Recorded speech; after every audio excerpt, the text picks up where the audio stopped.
Fala pessoal, tudo bem com vocês? Eu sou o Chico Garcia, inscreva-se no canal e vamos junto. 1-0 do Corinthians sobre o Estudiantes de La Plata. Aliás, La Plata, palco do jogo de volta, onde o Corinthians vai ter que fazer uma guerra, como fez contra o Newell's Old Boys na fase anterior dessa Sul-Americana. Aquele 0-0, né, sabendo sofrer para tentar se classificar. Não vai ser fácil, porque o Corinthians venceu por apenas 1-0. Uma vantagem? Sim, uma vantagem. Mas que lições ficaram da eliminação diante do São Paulo? Quando o Corinthians vence o jogo por 2-1 e tem essa vantagem destruída nos primeiros minutos do jogo. Quando o Luxemburgo, técnico do Corinthians, revela publicamente que tinha pensado no segundo tempo em utilizar uma estratégia mais ofensiva, colocar o Wesley, apostar no contra-ataque. E aí, quando ele percebeu, já estava 2-0 para o adversário. Pois bem, dessa vez o Corinthians abdicou de atacar no primeiro jogo. E isso me incomodou. Porque a escalação que ele monta é basicamente aquela que a gente já tinha mais ou menos desenhado, mas com o Wesley no time. Por que ele não põe o Wesley no time? Ele explicou. Mas não explicou, na verdade, né? Ele foi questionado na entrevista coletiva, mas não explicou o motivo, dizendo que é a escolha do técnico, que, enfim, que ele tem as suas escolhas, ele não gosta mais de analisar tecnicamente ou taticamente o seu time, então a gente tem que fazer as nossas análises aqui. O Wesley ele tem uma característica muito mais ofensiva do que o Guilherme Biro. O Biro ele é um jogador mais de preenchimento de espaço. Ele acompanha a lateral, ele faz o corredor, ele volta para marcar, ele tem mais recomposição, mas o Biro ele tem algumas dificuldades na tomada de decisão, muitas vezes em conseguir, né, ter mais efetividade do meio para frente. É por isso que o torcedor às vezes torce o nariz. Porque ele tem só 19 anos, a gente imaginou que ele pudesse estar já num outro status e ele não adquiriu esse status. E até por insistência do técnico, de certa forma, a imagem dele vai ficando desgastada. Porque não era momento para o Biro, era momento para o Wesley, que tem entrado bem nas partidas. Talvez seja mais momento até para o Romero. Olha eu dizendo isso aqui. Fui um dos críticos ferrenhos de Romero nessa passagem, mas preciso reconhecer. Ele tem entrado nos jogos e tem jogado bem. Não sei se numa amostragem maior, começando as partidas, se o Romero vai desempenhar tanto assim quanto ele está fazendo. Mas mais do que o Biro, pelo menos ele tem conseguido. E aí o Biro, como não consegue jogar, já fica marcado aí pela torcida, até porque a comparação é com o Wesley, que entra de uma forma muito mais aguda. E aí tem uma explicação tática também.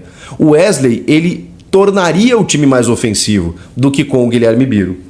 O Luxemburgo opta pelo Biro e o primeiro tempo ele é um pouco mais truncado, o time tem algumas dificuldades e aí vem o gol na bola parada.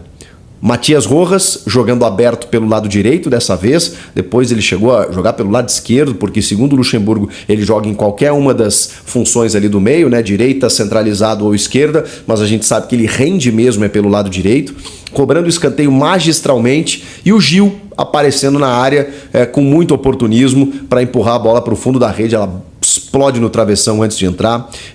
O Gil tem um aproveitamento bacana, né, de escanteios, pelo menos recentemente, né? Durante muito tempo a cobrança de escanteio ia sempre no cabeceio do Gil e normalmente não resultava em frutos. Nos últimos tempos o Gil tem, de certa forma, aproveitado mais. E agora conseguiu fazer o gol e o Gil era um dos caras mais contestados para deixar o time titular, exatamente por conta da estreia do Lucas Veríssimo, né, que jogou muito bem contra o Cruzeiro. Mas eu já imaginava que o Luxemburgo não ia mexer no Gil, pela importância que ele tem em grandes jogos, né, pelo seu sistema defensivo ali com o Fábio Santos, também pela experiência. Acho que o Fábio fez um bom jogo, tá? Eu sei que nem todo torcedor concorda com isso, mas acho que ele fez um bom jogo dentro das suas atribuições e dentro das suas limitações. Perdeu uma bola excelente no setor ofensivo. E aí eu preciso lembrar de outro jogador, Gabriel Moscardo. Pelo amor de Deus, eu cada vez que vejo esse menino jogar, fico encantado. É impressionante, porque eu toda vez que vejo ele em campo, lembro da idade dele. E me pergunto como, aos 17 anos, ele consegue ter tanta maturidade, tanta visão de jogo, tanta capacidade técnica de jogar numa Neoquímica Arena lotada contra um time argentino e ainda desfilar a técnica como ele faz. Ele deu 2 gols que os jogadores não aproveitaram. Um no primeiro tempo para o Fábio Santos, de costas, marcado ele consegue dar um passe lateral pro Fábio Santos, livre para concluir, chutar, e o goleiro defendeu, inclusive, foi para escanteio e o árbitro deu tiro de meta. Ô, hábito ruim, hein? No segundo tempo ele dá uma bola pro Maicon, o Maicon tira do goleiro e o zagueiro tira em cima da linha. Que jogador. Impressionante o que joga, ele deu caneta, ele fez virada de jogo, ele é dono do setor e ele tem só 17 anos. É impressionante. Bom, o Corinthians sai na frente com esse gol do Gil no primeiro tempo, e aí, né, dá uma força maior, porque a gente está falando de um confronto de 2 jogos e em que o primeiro é em casa, você precisa abrir margem. E aí que está o detalhe. Eu sei que o Corinthians criou, até acabei de citar 2 lances aí em que poderia ter ampliado. Tem o gol do Gustavo Mosquito, que é inacreditável, né? Mas assim, vou dar aquela ressalva, né, do cara que tá 10 meses sem jogar, entra contra o Cruzeiro, faz um gol ali no último minuto.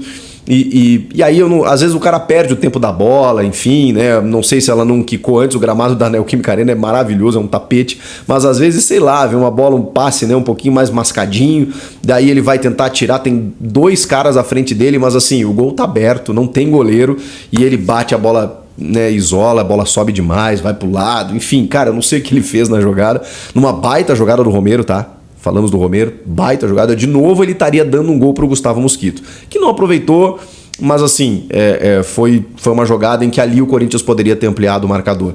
Teria dado certo, ou mais certo, a estratégia do Luxemburgo. Fiel, mais uma vitória do Coringão aí. Eu sabia que o nosso Coringão ia ganhar. O meu palpite ontem foi 2-0 ou 3-0 o Coringão.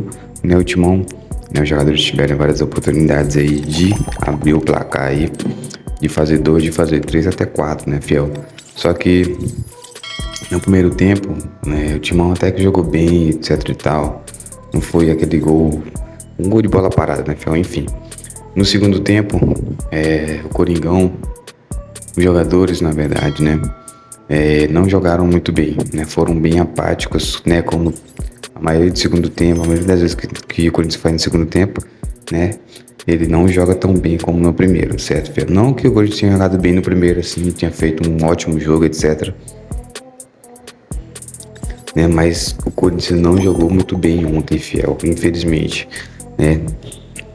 Foi um resultado, assim, legal, ganhou 1-0, foi um resultado mínimo, mas não é o resultado que a gente espera de um time como o Corinthians, né, Fiel? Na minha visão tinha que ser no mínimo 2-0 aí pra sair com resultado positivo, abrir o placar e abrir o rumo aí para a classificação na semifinal, né, Fiel? Mas aí como deu certo, agora é segurar o próximo jogo, né, no contra-ataque. Na minha visão, o Gil fez um ótimo jogo, todo mundo contestando ele, inclusive eu, né? Mas a gente sabe como é que ele é, né? Pela experiência dele, conseguiu fazer esse gol de cabeça e conseguiu trazer esse resultado positivo aí pro Corinthians.